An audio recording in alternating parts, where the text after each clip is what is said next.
Hola, vamos a ver cómo podemos transformar este texto que veis aquí, ya subrayado, como habéis visto anteriormente, en una imagen. Vamos a hacer un mapa conceptual.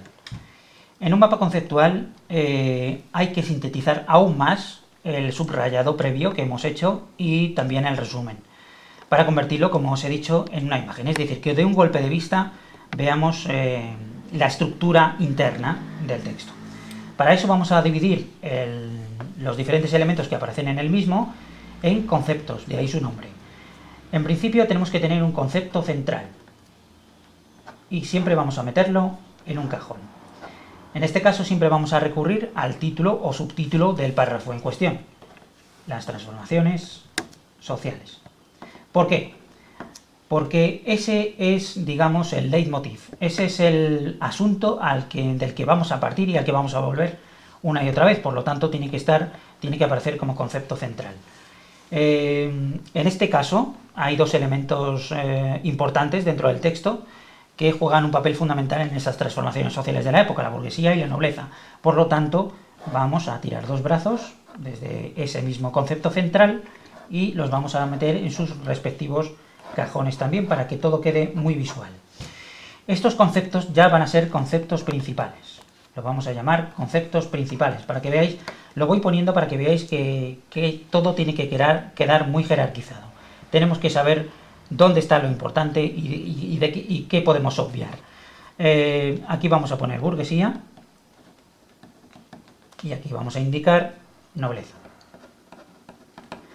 A su vez, como ya hemos leído el texto y hemos subrayado, solo guiándonos por lo que hemos subrayado previamente podemos ver cuáles son las ideas o los conceptos secundarios que más importantes son en ese mismo subpárrafo. Por lo tanto, del concepto principal se van a verter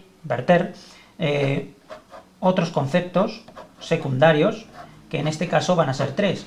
Tened en cuenta que cada subpárrafo se puede dividir, o cada concepto principal, en tres, en dos, en uno o en cinco conceptos secundarios, dependiendo de cada texto en cuestión.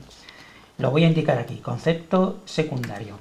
Tened en cuenta también que si los diferentes elementos del mapa conceptual están unidos, los vamos a unir por una línea discontinua, para que se entienda que tienen cierta conexión. Dentro de la burguesía vamos a indicar ubicación en núcleos urbanos, o podéis sintetizarlo más y decir ubicación geográfica urbana, o ciudades simplemente. Después vamos a indicar protagonismo económico, ya que es ese estamento precisamente el que impulsa el comercio y por lo tanto el crecimiento de la economía en la época. Y por último vamos a indicar nuevas fórmulas o nuevas formas de enriquecerse.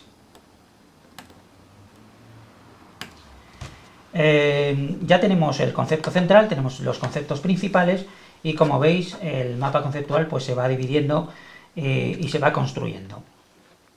También, lo he dicho anteriormente, si veis que existe cierta interconexión, como suele suceder entre los distintos elementos, pues lo vamos a indicar con una línea discontinua.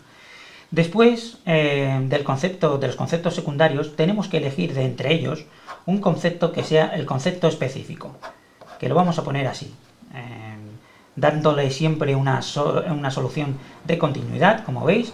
Por eso se llama mapa, porque trazamos unas rutas, y por eso conceptual, porque está plagado de conceptos o de imágenes.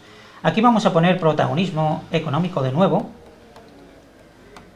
porque entendemos que es la base de esa transformación social, precisamente, la que tuvo la economía de la época, y en este caso que fue detentada además por ese estamento social, so pena o sin perjuicio del peso que pudo tener la nobleza, por supuesto. Es para que tengáis un botón de muestra. Y por último, para que se complete, digamos, el ciclo visual, vamos a poner siempre un ejemplo.